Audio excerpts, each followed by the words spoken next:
नमस्कार। एक कवि जब तक प्रेम कविताएं लिखता है तब तक तो उसे खूब प्रशंसा मिलती है, खूब उपहार मिलते हैं और सम्मान मिलता है। लेकिन जैसे ही वो कवि क्रांति और संघर्ष की बातें करने लगता है तब उसे जेल में डाल दिया जाता है। यही हुआ वरवर राव के साथ। वरवर राव तेलुगु भाषा के कवि हैं और तेलुगु साहित्य के लेक्चरर रह चुके हैं।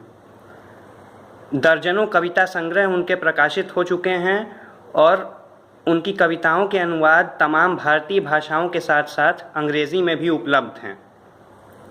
2 साल होने को आए, वरवर राव को व्यवस्था ने गिरफ्तार करके रखा हुआ है। जेल में उन्हें कोरोना पॉजिटिव पाया गया और बड़ी ही जद्दोजहद के बाद उन्हें अस्पताल में भर्ती कराया गया है। वरवर राव मार्क्सवादी हैं। व्यवस्था तो ये भी कहती है कि वो माओवादी हैं।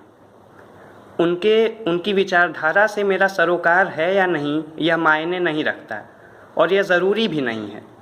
मायने ये रखता है कि 80 साल के एक कवि को जेल में डाल के रखना निज़ाम की बदतमीज़ी होती है और इस बदतमीज़ी की मुखालिफत करना बहुत ज़रूरी है। आइए वरवर राव की एक कविता की कुछ पंक्तियाँ पढ़ते हैं। जेल की सलाखों से बाहर आता है कवि का संदेश गीत बनकर।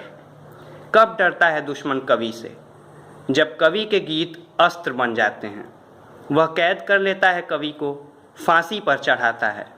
फांसी के तख्ते के एक ओर होती है सरकार, दूसरी ओर अमरता। कवि जीता है अपने गीतों में और गीत जीता है जनता के हृदयों में। इस कविता की पंक्तियाँ वरवर राव के व्यक्तित्व पर भी सटीक बैठती हैं। तो हमें संभलना होगा और ये समझना होगा कि यदि हम नहीं चेते तो एक दिन ऐसा आएगा कि सारे कवि और लेखक जेल में डाल दिए जाएंगे। शुक्रिया।